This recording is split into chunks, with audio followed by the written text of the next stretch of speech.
नमस्ते। 7 अक्टूबर 2023 को फिलिस्तीन के मुसलमान दहशतगर्दों ने इजराइल में घुसकर जो मुल्लागर्दी दिखाई उसे दुनिया आसानी से नहीं भूल सकती है। राक्षस और जिहादियों ने न सिर्फ 1200 निर्दोष आम नागरिकों को मार डाला बल्कि 250 से ज्यादा महिलाओं, बच्चों, बुजुर्गों और युवाओं को बंधक बनाकर इजराइल से गाजा पट्टी में ले गए। आज गाजा के जिन आतंकी समर्थक लोगों के पिछवाड़ों पर बम फूट रहे हैं, इन्हीं जाहिलों ने 7 अक्टूबर को इजराइल से वापस लौटे आतंकवादियों के हाथ चूमे थे। इतना ही नहीं, इन्हीं जिहादियों ने मर्द इजरायली नागरिकों के ऊपर थूका था। पर इन्हें शायद अनुमान नहीं था कि इजराइल इनकी इतनी बुरी तरह बजाएगा कि इनका अल्लाह भी इनसे हाथ खड़े कर लेगा। इस्लामिक आतंकवादियों की यह पुरानी नीति रही है कि यह हमेशा पीठ पर वार करते हैं। आमने सामने की लड़ाई के मामले में यह बुजदिल है।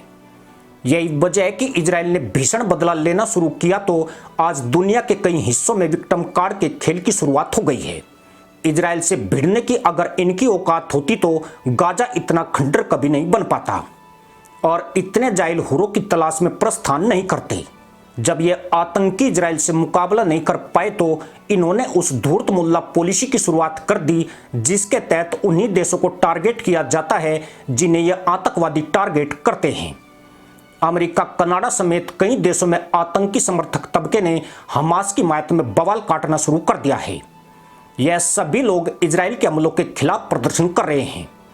इन प्रदर्शनकारियों को इजराइल के 1200 नागरिकों की मौतों और हमास की कैद में शेष 200 के लगभग बंधकों की रिहाई से कोई वास्ता नहीं है। इन्हें तो सिर्फ गाजा के आतंकवादियों की फिक्र हो रही है।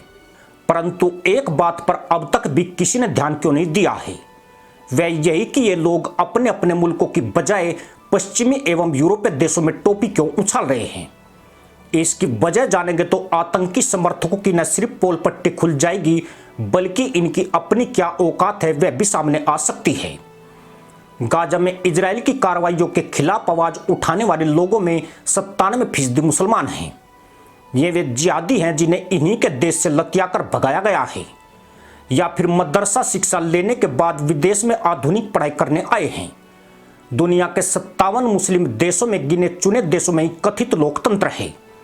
कथित इसलिए कि ऐसे देशों में भी मुल्लागर्दी दिखाने के सीमित अधिकार हैं।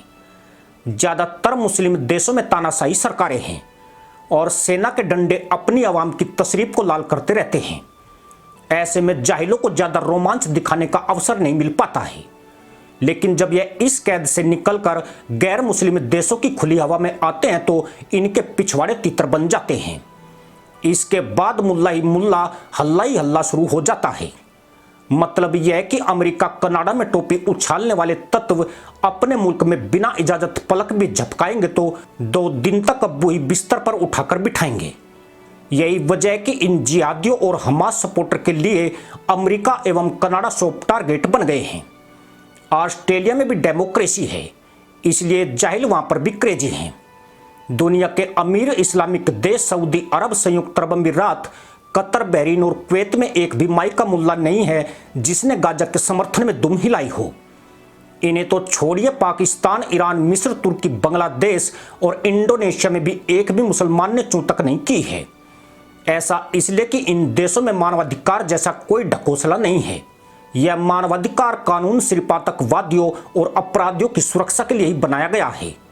यही कारण है कि जब मुसलमान आतंकवादियों की बजती है तो इन्हीं के समर्थक मानवाधिकार की दुहाई देने लगते हैं।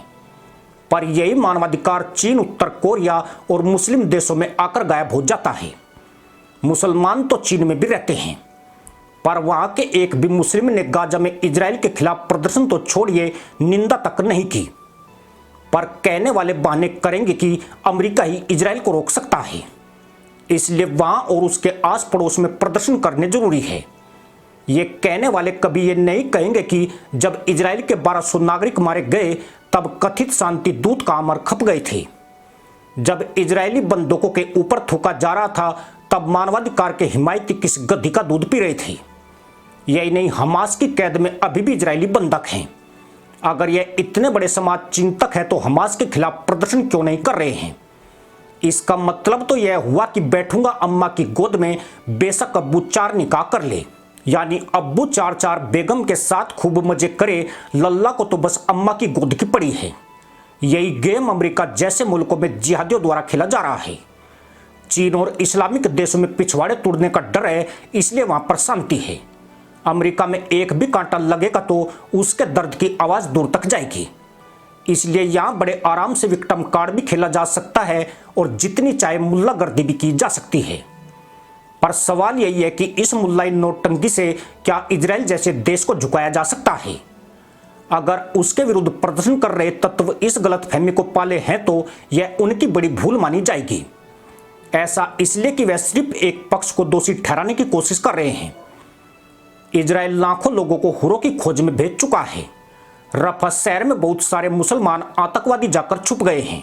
इजराइल ने कसम खाई है कि जब तक हमास का आखिरी आतंकी नहीं मारा जाएगा उसका अभियान नहीं रुकेगा। यानी गाजा को बहुत हद तक खंडर बनाने के बाद अब रफा में बवंडर शुरू हो गया है। इस छोटे से शहर में लोग गाजर मूली की तरह ठसाठस भरे पड़े हैं। इनमें से काफी लोग हैं जो आतंकवादियों के थोपड़े और हाथ चूमते थे। साफ है कि बड़ी सैन्य कार्रवाई और हवाई हमलों के दौरान यहां हाहाकार मचना तय है। जो लोग ये उम्मीद कर रहे हैं कि अमेरिकाई इजराइल को ऐसा करने से रोक सकता है, वे पहले भी गलत थे और आज भी गलत हैं। गाजा में जो कुछ हुआ वह अमेरिका और सहयोगी देशों के इशारों पर ही हो रहा है। अमेरिका के बाद चीन और रूस मुसलमानों के सबसे बड़े दुश्मन हैं। Syria, Libya, Sudan, Nigeria, Iraq, Kuwait, Iran, Afghanistan, Yemen, Pakistan और लेबनान की तबाही के पीछे कौन है ये पूरी दुनिया जानती है। यानी कातिल को ही कहा जा रहा है कि जरा छुरा धीरे से चलाना, मरने से डर लगता है। अमेरिका जो दिखाता है वह कभी नहीं करता है। सामने से वह इजराइल को घुड़काने का ड्रामा करता है, लेकिन अंधेरे में अपने बम्बर और गोला बारूद सप्लाई कर रहा है। यही बारूद गाजा को खंडर बनाने में इस्तेमाल हो रहा है, जिसके बाद हुरों के तबेलों में हलचल बढ़ती जा रही है। इजराइल को अमेरिका तब तक नहीं रोकेगा जबकि खुद इजराइल उसे इसकी स्वीकृति नहीं देता है। अमेरिका को पता है कि यह आखिरी मौका है जब इजराइल हमास का हमेशा के लिए खात्मा कर सकता है। हमास और गाजा का खत्म होना अमेरिका के लिए इसलिए भी जरूरी है कि उसे आगे चलकर चीन से जंग लड़नी है, और ऐसे में वह कोई ऐसा दुश्मन नहीं छोड़ना चाहता है जो भविष्य में उसके सहयोगियों को विचलित कर सके। इसी के साथ अनुमति दोस्तों, जय हिंद, वंदे मातरम।